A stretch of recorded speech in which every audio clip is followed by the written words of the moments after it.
ये जो राम कथा है, जिस राम कथा को श्रवण करने के लिए हम और आप उपस्थित हुए हैं, इसको कहा गया है राम कथा कली कामद गाई, सुजन सजीवन मूरी सुहाई। कलयुग में राम कथा कामद है। कामद मानी समस्त कामनाओं को पूर्ण कर देती है।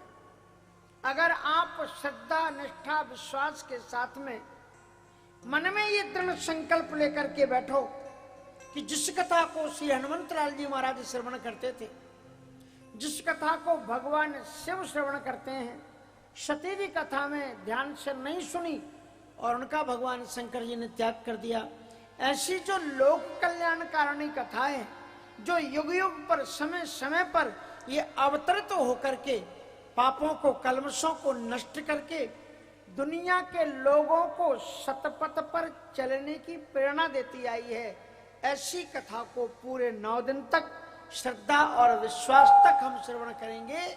तो ये कथा कैसी है? बोले राम कथा कली कामद गाई। कलयुग में ये समस्त कामनाओं को पूर्ण करने वाली है, कामनाओं को प्रदान करने वाली है। जे सप्रेम नर सुनहि जे गावहि,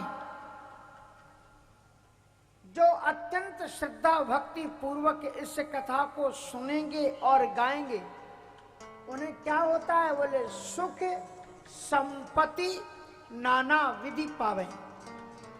विभिन्न प्रकार की सुख और संपदा, ये विभिन्न प्रकार का शब्द क्यों दिया? कभी कभी ऐसा होता है कि जिसको हमने सुख संपदा समझ रखा है, शायद वो सुख संपदा है ही नहीं। जिसको हम मान बैठे हैं कि ये सुख है, 4 रोटी हुमक करके खाओ कि सुख है, और वो महात्मा बोलो वो खाते ही नहीं और भजन कर रहे हैं, तो फिर वो दुख होना चाहिए। लेकिन उन्होंने उसे सुख माना है।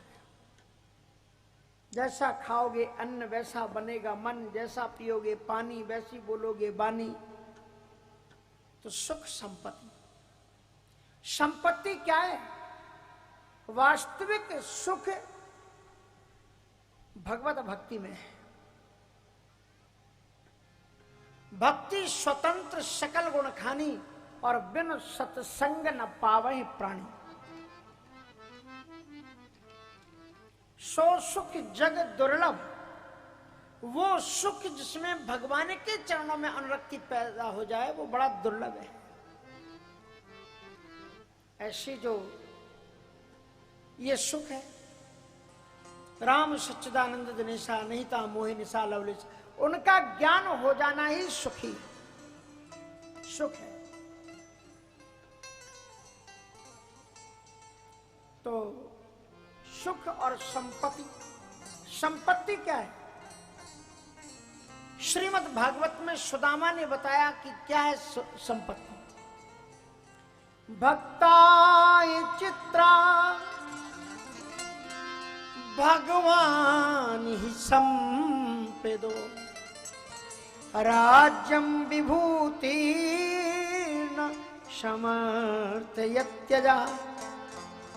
भक्त के चित्त की सच्ची संपत्ति उसका भगवान है। सद्गुण अपनी संपत्ति है। अगर आपके पास में अच्छे अच्छे गुण हैं तो समझ लो आप धनी हो, और अगर आपके अंदर में सद्गुण नहीं है तो फिर समझ लो कि कितना भी धन रखे रहो, आप में अंदर में कोई भी गुण नहीं है, कोई संपत्ति नहीं, आप निर्धन हो। वेदव्यास जी महाराज से किसी ने पूछा कि संसार में अभागा प्राणी कौन है? जिसके पास में धन नहीं है वो अभागा है, या जिसके पास में ज्ञान और कला नहीं है वो अभागा है? तो व्यास जी महाराज ने उत्तर दिया। व्यास जी महाराज कहते हैं कि जिसके पास में कोई कला नहीं है वो अभागा प्राणी नहीं, और जिसके पास में कोई धन संपत्ति नहीं वो भी अभागा प्राणी नहीं। केचिद वदन्ति धनहीन नरो जगन्यः व्यास जी महाराज कहते हैं कि कुछ लोग कहते हैं जिनके पास में रुपया पैसा धन संपत्ति नहीं है वो अभागे प्राणी। केचिद वदन्ति गुणहीन नरो जघन्य। और कुछ लोग कहते हैं जिनके पास में कोई कला गुण नहीं है वो अभागे।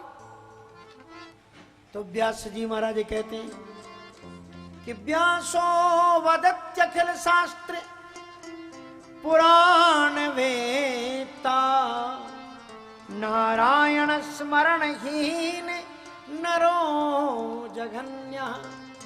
समस्त वेदों और शास्त्रों के परिपूर्ण ज्ञाता श्री वेदव्यास जी महाराज कहते हैं अभागा वो प्राणी नहीं जिसके पास में धन संपत्ति नहीं है, अभागा वो भी प्राणी नहीं जिसके पास में कोई ज्ञान और गुण नहीं है, अभागा वो प्राणी है जिसकी जिह्वा पर भगवान का नाम नहीं है और कानों में जिसकी कथा नहीं है।